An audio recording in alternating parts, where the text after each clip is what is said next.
تو اللہ کرے یہ بات سمجھ میں آ جائے کہ پریشانیاں اللہ کی طرف سے ہیں، اوروں کو قصوروار ٹھہرانا اگر ہم چھوڑ دیں تو ہمیں اپنے قصوروں کی طرف نگاہ کرنے کی توفیق ہو جائے۔ جب ہم اوروں کو قصوروار ٹھہراتے ہیں تو ہمارا اپنا نفس ہمیں کہتا ہے تو بڑا پاک صاف ہے، لیکن جب اوروں کو قصوروار نہیں ٹھہرائیں گے تو آخر سوچیں گے کہ آخر کوئی تو قصوروار ہے نا، تو پھر اپنے پہ نظر جائے گی اور اپنے قصور نظر آئیں گے تو اللہ سے معافی مانگ کے اس کو معاف کروانا آسان ہو جائے گا۔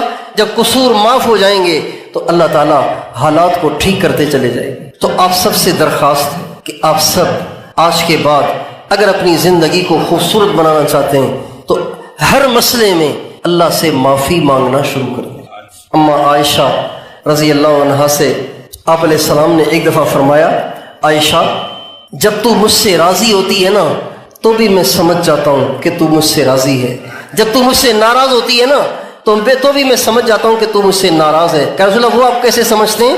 تو فرمایا جب تو کہتی ہے نا ورب محمد، محمد کے رب کی قسم یہ بات ایسے ہے، میں سمجھتا ہوں کہ عائشہ مجھ سے خوش ہے، لیکن جب تو کہتی ہے نا ورب ابراہیم، ابراہیم کے رب کی قسم، تو میں سمجھ جاتا ہوں کہ تو مجھ سے ناراض ہے کہ تو میرا نام نہیں لے رہی۔ ہم کیوں نہیں سمجھتے؟ جب ہمارے اپنے ہم سے بے وفا ہو جاتے ہیں، جب ہمارے ایسے مسائل کھڑے ہو جاتے ہیں جو حل ہونے کا نام نہیں لیتے، باوجود دعاؤں کے، باوجود وظیفوں کے حل ہونے کا نام نہیں لیتے، ہم کیوں نہیں سمجھتے اللہ ناراض ہو گیا ہے؟ ہم کیوں نہیں سمجھتے؟ موسیٰ علیہ السلام سے اللہ تعالیٰ نے فرمایا، اے موسیٰ جب میں مال بخیلوں کو دے دوں سمجھ جاؤ کہ میں ناراض ہوں، جب میں مال کنجوسوں کو دے دوں سمجھ جاؤ کہ میں ناراض ہوں، جب میں ملک، بادشاہت اور حکومت کمینے قسم کے لوگوں کو دے دوں سمجھ جاؤ کہ میں تم سے ناراض ہوں، جب بجائی کے وقت بارش کو روک دوں سمجھ جاؤ کہ میں ناراض ہوں، جب کٹائی کے وقت بارش برساؤں تو سمجھ جاؤ کہ میں ناراض ہوں۔ پھر فرمایا موسیٰ جب تم دیکھو کہ مال سخیوں کے پاس ہے اور حکومت نیکوں کے پاس ہے، حکومت نیک لوگوں کے پاس ہے، اور بجائی کے وقت بارش برسے اور کٹائی کے وقت بارش نہ برسے سمجھ جاؤ کہ میں بندوں سے راضی ہوں۔ اب اس حدیث کی روشنی میں آپ کو اندازہ ہو رہا ہے کہ اللہ راضی ہے یا ناراض ہے؟ اب جب اللہ ناراض ہے تو اللہ کو راضی کرنا کوئی مشکل تھوڑی ہے، اللہ کو راضی کرنا تو بہت آسان ہے۔ ایک آدمی آپ سے ناراض ہو گیا ہے، ایک آدمی آپ سے ناراض ہو گیا، آپ کے بہت سارے کام اس سے متعلق ہیں، اس کے بغیر آپ کے سارے کام پھنسے رہیں گے، آپ پریشان رہیں گے۔ اب وہ اچانک آپ سے ناراض ہو گیا، اب آپ اس کو راضی کرنے کے لیے پریشان ہوں گے کہ نہیں ہوں گے؟ کتنے پریشان ہوں گے؟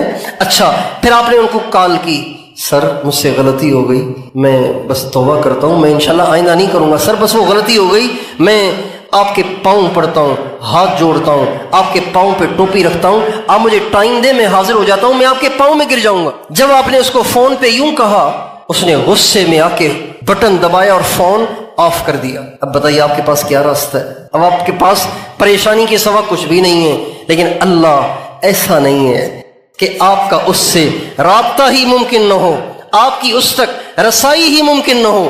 اور اللہ فرماتے ہیں میرے نبی، میرے بندے تجھ سے میرے بارے میں پوچھیں نا کہ اللہ کہاں رہتا ہے، کتنی دور رہتا ہے، تو آپ ان کو بتائیں کہ اللہ دور نہیں ہے، اللہ بہت قریب ہے۔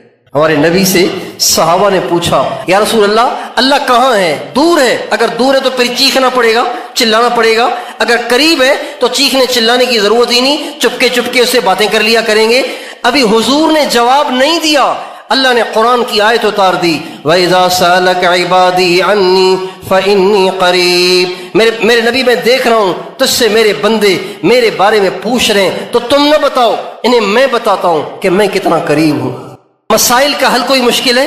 مسائل اللہ کی طرف سے، اور اللہ سب سے قریب، اور اللہ کو منانا سب سے زیادہ آسان ہے۔ ہمارے نبی کا ارشاد ہے جو آدمی صبح 3 دفعہ اور شام 3 دفعہ یہ استغفار پڑھے، استغفر اللہ الذی لا الہ الا هو الحی القیوم واتوب الیہ، 3 دفعہ پڑھ لے صبح اور شام، ہمارے نبی نے فرمایا سمندر کی جھاگ کے برابر بھی اس کے گناہ ہوئے سب معاف۔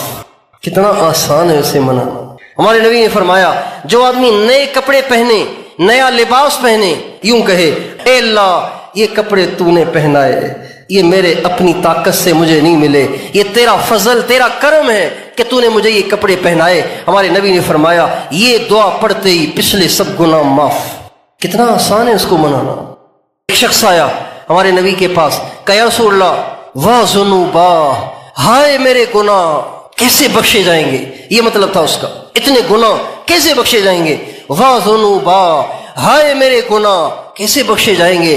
آپ نے فرمایا کیا ہو گیا، کتنے گناہ کیے؟ کہا جی میں بتا ہی نہیں سکتا ہوں۔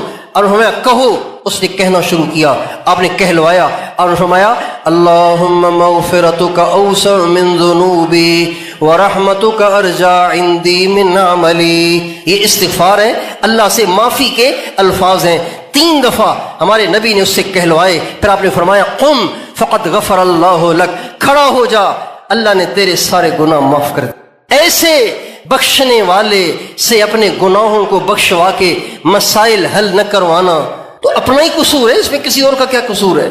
ہم تو مائل بکرم ہیں، کوئی سائل ہی نہیں، راہ دکھلائیں کسے، رہ روے منزل ہی نہیں، میں تو دینے کے لیے تیار بیٹھا ہوں، تم آتے ہی نہیں ہو، میں کیا کروں؟ باز آ ہر آنچ ہستی باز آ۔ اللہ فرماتے ہیں میرے بندے کہیں نہیں ملے گی تجھے راحت اور اطمینان، میرے پاس آ، تو جیسا کیسا ہے مجھے قبول ہے، واپس آ۔